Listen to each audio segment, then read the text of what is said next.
وتضع كل ذات حمل حملها তোমরা সেই দিন দেখবে গর্ভধারিণী মা যাদের সন্তান প্রসবের সময় হয় নাই, গর্ভে সন্তান আছে, প্রকম্পনের ফলে গর্ভের সন্তানটা বের হয়ে যাবে।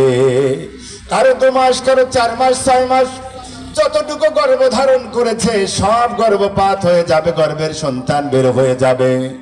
আল্লাহ রাব্বুল আলামিন বলেন, ওয়াতারান নাসা সুকারা وما هم بسكارى ولكن عذاب الله شديد।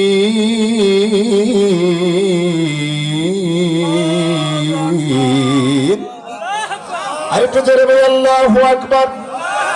আল্লাহ তাআলা বলেন, ওয়াতারান নাসা সুকারা, মানুষদেরকে দেখতে নেশাগ্রস্ত মাতালের মতো মনে হবে, অথচ আমা হুম বিসুকারা, কিন্তু তারা নেশাগ্রস্ত নয়, মাতাল নয়, বরং ওয়ালাকিন্না আযাবাল্লাহি শাদীদ। আল্লাহর আযাব এত বেশি ভয়ঙ্কর, আল্লাহর আযাবের ভয়ে ভীত হয়ে মানুষেরা নেশাগ্রস্ত মাতালের মতো হয়ে যাবে।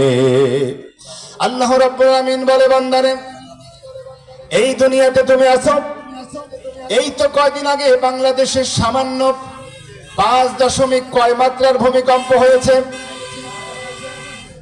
5.5 মাত্রার ভূমিকম্প হয়েছে, অথচ বাংলাদেশের অনেক বিল্ডিং ধসে গেছে। আমরা অনেক সিসিটিভির ফুটেজ দেখলাম, একটা শপিং মলে বাবা তার 2টা সন্তান নিয়ে গেছে, একটা কোলে আছে আর একটা দাঁড়ায় আছে। যখন ভূমিকম্প শুরু হয়ে গেছে, ঘরের ভিতর থেকে দৌড়ে বেরিয়ে গেছে, সন্তানদেরকে ফেলে, আল্লাহু আকবার, সন্তানদেরকে ফেলে চলে গেছে। আল্লাহর কোরআন নিয়ে আমরা রিসার্চ করি না, গবেষণা করি না, অ্যানালাইসিস করি না, যে আল্লাহ তাআলা বলছেন কিয়ামতের দিন যখন প্রকম্পন শুরু হয়ে যাবে, দুগ্ধদাত্রী মা তার সন্তানকে দুধ দেবার কথা ভুলে যাবে, নেশাগ্রস্ত মাতালের মতো দিক জ্ঞান শূন্য হয়ে যাবে। তার যে আরো একটা সন্তান আছে, সেই সন্তানের কথা দুনিয়ার বুকে সামান্য ধাক্কায় বাবা ভুলে গেছে। আল্লাহু আকবার। আল্লাহ রাব্বুল আমিন বলে, বান্দারে এই জমিনে তোমাকে বসবাসের জন্য সুযোগ করে দিলাম, আমি রব্বুল আলামিন তোমাকে জমিনে বসবাসের সুযোগ করে দিয়েছি, অথচ এই জমিনে বসবাস করে তুমি ঘোষণা করে দাও দেয়ার ইজ নো গড। পড়েন নাউযুবিল্লাহ। বান্দা ঘোষণা করে স্রষ্টা বলতে কিছু নাই। আবার অনেকেই আমরা ঈমান এনেছি, মুমিন হয়েছি, মুসলিম দাবি করি, কিন্তু নামাজের খবর নাই, আছে না নাই? নামাজ রোজার খবর নাই, বরং গান গেয়ে বেড়ায়, খাজা বাবার মুরিদি হইলে নামাজ কালাম লাগে না, আছে না নাই? আল্লাহ রাসূলের হাদিস সত্য নাকি মিথ্যা? আল্লাহ রাসূলের হাদিস সত্য। আল্লাহ নবী সাল্লাল্লাহু আলাইহি ওয়াসাল্লাম নফল নামাজ এত বেশি দাঁড়ায় দাঁড়ায় পড়েছেন, তার পা মোবারক ফুলে গেছে, এত ব্যথা হয়েছে, এত কষ্ট হয়েছে। তারপর রাসূলুল্লাহ সাল্লাল্লাহু আলাইহি সাল্লাম একদিনের জন্য তাহাজ্জুদ ছেড়ে দেন নাই, ঠিক কিনা? যেই নবী আমার আদর্শ, যেই নবীর আশিক আমরা, যেই নবীকে মহব্বত করি আমরা, অথচ ওই নবী নামাজ পড়েছেন, কিন্তু মুসলিম আমি দাবি করি, কিন্তু নামাজের কোনো খবর নাই। মসজিদ হয় 5 তলা, মুসল্লি ফজরের নামাজে পড়ে নিচতলা। জোরে বলেন ঠিক কিনা? জোহরে মুসল্লি নাই, আসরে মুসল্লি নাই, মাগরিবে সাধারণত কিছু মুসল্লি হয়। 3 তলা 5 তলা মসজিদে এখনো দেখা যায় নির্মাণ চলছে, কালেকশন হয়। আরে দানকারীর মাতা পিতা আছে না নাই? মানে হুজুর যত কণ্ঠ দিয়ে বলতে পারে, আল্লাহ সুখে রাইখো কবরে,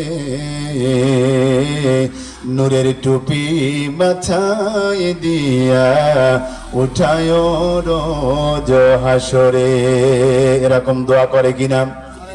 অথচ দেখা যায় মসজিদ 5 তলা নির্মাণ চলছে, নিচের তলায় ফজরের নামাজে 2 কাতার 3 কাতার, জোহরের নামাজে 1 কাতারও হয় না, 5-7 জন মুসল্লি এনে নামাজ পড়ে। অথচ উপরে তালা বাড়ানোর জন্য ব্যস্ত। তার মানে একটা দিন মানুষ নামাজ পড়ে, সেই দিনের নাম হলো ইয়াউমুল জুমআ, ঠিক কিনা? জুমার দিনে নামাজ পড়তে হবে। This is a tradition, spreads all over the country. এটা এমন একটা সংস্কৃতি হয়ে গেছে, সারা দেশে ছড়িয়ে পড়েছে। আর কোনোদিন নামাজের খবর নাই, কিন্তু জুমার নামাজে আতর লাগায়া যায় নামাজ বগলে ফেলায়া অনেক মুসল্লি যায়, অন্য কারো যায় নামাজে সে পা রাখবে না, ঠিক কিনা? নামাজের কাতারে যে ফাঁক হয়ে গেল, শয়তান ঢুকবে এই ভয় তার মধ্যে নাই, কারণ সে তো সারা সপ্তাহ শয়তানের কাছেই থাকে, ঠিক কিনা? শুধু শুক্রবারের দিন জুমার নামাজের জন্য এসেছে, 2 রাকাত নামাজের জন্য। এজন্য শয়তানের জায়গা তার জন্য রেখে দিয়েছে। নিজের যায় নামাজ নিজে দাঁড়াবে, অন্য কাউকে চান্স দিবে না। অন্যর যায় নামাজে অন্যের গায়ের সাথে পায়ের সাথে লাগায় নামাজ পড়বে না, এমন মুসল্লি আছে না নাই?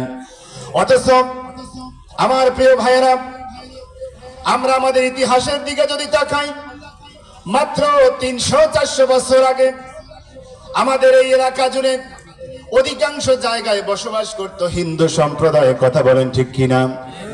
কিন্তু দেখবেন অনেক পুরাতন ঘর আছে, দালান কোঠা আছে, যার ধর্নার সাথে কাঠে খোদাই করে লেখা আছে, কাঠের সঙ্গে শ্রী আব্দুর রহমান, এমন নাম আছে না নাই? শ্রী রওশন আলী। অর্থাৎ আমাদের এই দেশটাতে হিন্দু অধ্যুষিত এলাকায় হিন্দুরাও শ্রী লিখতো, আমরাও শ্রী লিখতাম। তাহলে আমাদের যে কালচার, বোঝা গেল আমাদের পূর্বপুরুষেরাও কিছুদিন আগেও হিন্দু ছিল, কথা বলেন ঠিক কিনা? এই ভারত উপমহাদেশে ইসলামের বিস্তার হলো কিভাবে? এই ঘটনাটা আপনাদের সামনে কেন পেশ করছি? কারণ নামাজের ভিতরে প্রতিদিন কাতার সোজা করেন, আর এরপর কাতার পূরণ করে দাঁড়ান, গায়ে গায়ে পায়ে পায়ে লাগিয়ে দাঁড়ান বলা হয়, তারপরও ফাঁকা থাকে, বলেন ঠিক কিনা?